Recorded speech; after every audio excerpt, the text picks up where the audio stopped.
Imagine needing cash today because your car broke down on the way to work. You do not have savings, your next paycheck is still a week away, and the repair shop will not start until you pay.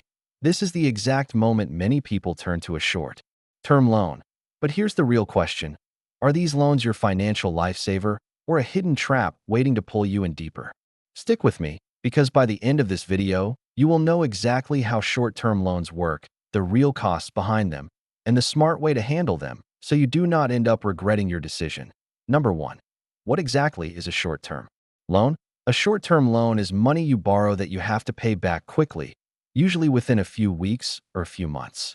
The most common types include payday loans, cash advances, and small personal loans from online lenders. For example, you might borrow $500 and agree to pay it back in 2 weeks when your paycheck comes in. Unlike a regular bank loan that you repay over years, short-term loans are designed to be quick fixes. The key thing to understand is they are not meant for long-term use. They are like a spare tire for your car, useful in an emergency, but not something you should drive on forever. Number 2. How the borrowing process works. Most short-term loans have a very simple application process. You can apply online or at a store. They will usually ask for proof of income, a valid ID, and a bank account. Once approved, the money is deposited into your account, sometimes within hours. Then, on your due date, the lender will either withdraw the money from your account or expect you to pay it back in person. For example, if you borrow $300 today, your lender might set your repayment date as your next payday, which could be in 14 days. That sounds simple, but here's the catch. You will pay more than $300 back. Number 3. The true cost of borrowing. Here's where things get tricky. Short-term loans have some of the highest costs in lending. Instead of saying you will pay 15% interest, they might say you owe a flat fee, like $15 for every $100 borrowed. That means if you borrow $300, you could owe $345 in just 2 weeks. And if you think about it, as an annual percentage rate, that could be over 300% a year. This is why many people get caught in a cycle. They repay the loan but do not have enough left to cover bills, so they borrow again. Number 4. The repayment trap you must avoid. Here's a common scenario. You borrow $400, your paycheck comes, and you repay $460. But now your rent is due, and you are short again. So you borrow another $400. This cycle is called the debt trap, and it can last months, or even years, for some borrowers. Lenders know this happens, and it is part of why short-term loans are so profitable for them. Think of it like using a bucket with a hole to carry water. You can keep filling it, but you will never get ahead unless you fix the leak. Number 5. The benefits that make people say yes. Short-term loans are not all bad. They can be helpful in emergencies when you have no other options. They are fast, sometimes faster than friends or family can help.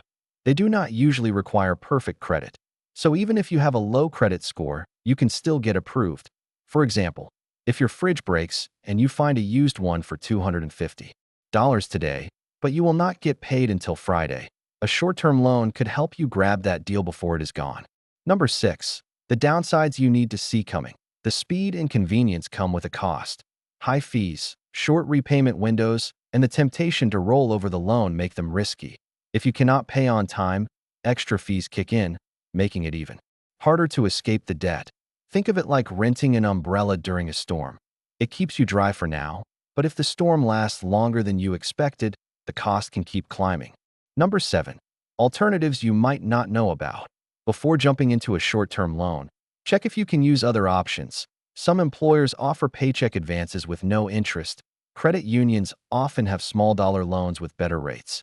Even a credit card cash advance might cost less than a payday loan. For example, borrowing $300 on a credit card at 25% interest and paying it off in 1 month will cost far less than a payday loan fee. Number 8. How to use a short-term loan the smart way.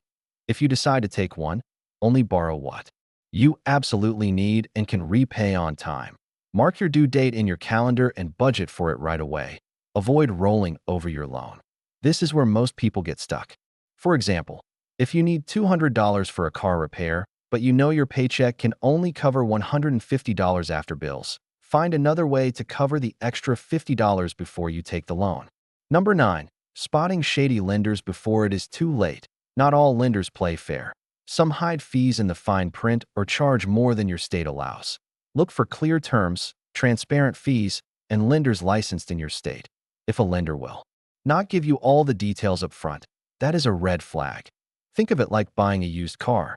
If the seller will not let you look under the hood, you walk away. Number 10. The one thing lenders do not want you to know. Many payday loan companies make most of their profit from people who borrow repeatedly. According to research, more than 80% of payday loans are taken by people who borrow again within 2 weeks of paying off the last one. This means the system is built to keep you coming back. The best way to beat the system is to use these loans only once, then make changes to avoid needing them again. Number 11. Building a safety net so you never need one again. Even saving a few dollars each week can protect you from needing a short-term loan in the future. For example, putting away $20 every payday means you will have over $500 in a year, enough to handle many small emergencies. It is like keeping a spare umbrella in your car. You hope you never need it, but you will be glad it is there when it rains. Number 12. Understanding state laws and protections. Short-term loan rules are different depending on where you live. Some states have strict limits on fees and interest rates, while others allow lenders to charge much more. Knowing your state's laws can help you avoid overpaying or falling into a legal gray area. For example, in some states, a lender cannot charge more than 36% annual interest, but in others, there is no limit. Number 13. How your credit score is affected. Most payday loans do not help your credit score because they are not usually reported to major credit bureaus when paid on time.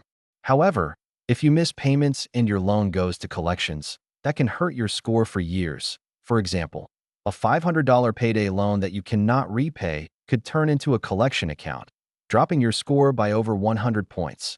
Number 14. Recognizing aggressive collection tactics. If you fall behind, some lenders may call you constantly, threaten legal action, or contact your employer. Knowing your rights under the Fair Debt Collection Practices Act can help you handle these situations calmly and legally. For example, collectors cannot call you before 8 a.m. or after 9 p.m., and they cannot harass or threaten you. Number 15.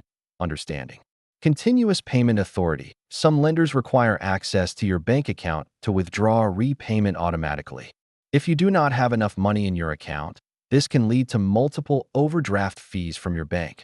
For example, if the lender tries to withdraw $300 but your balance is $250, your bank could charge a $35 overdraft fee, and the lender could try again, adding more fees. Number 16.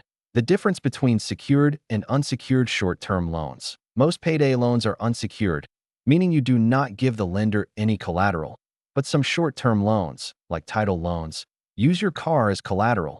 If you cannot repay a title loan, the lender can legally take your vehicle. For example, if you borrow $800 against your car and miss payments, you could lose a car worth thousands of dollars. We have covered what short-term loans are, how they work, the real costs, the traps to avoid, and the smarter alternatives. Now, here is what I want you to think about. If you needed $500 tomorrow, which option would you use first, and why?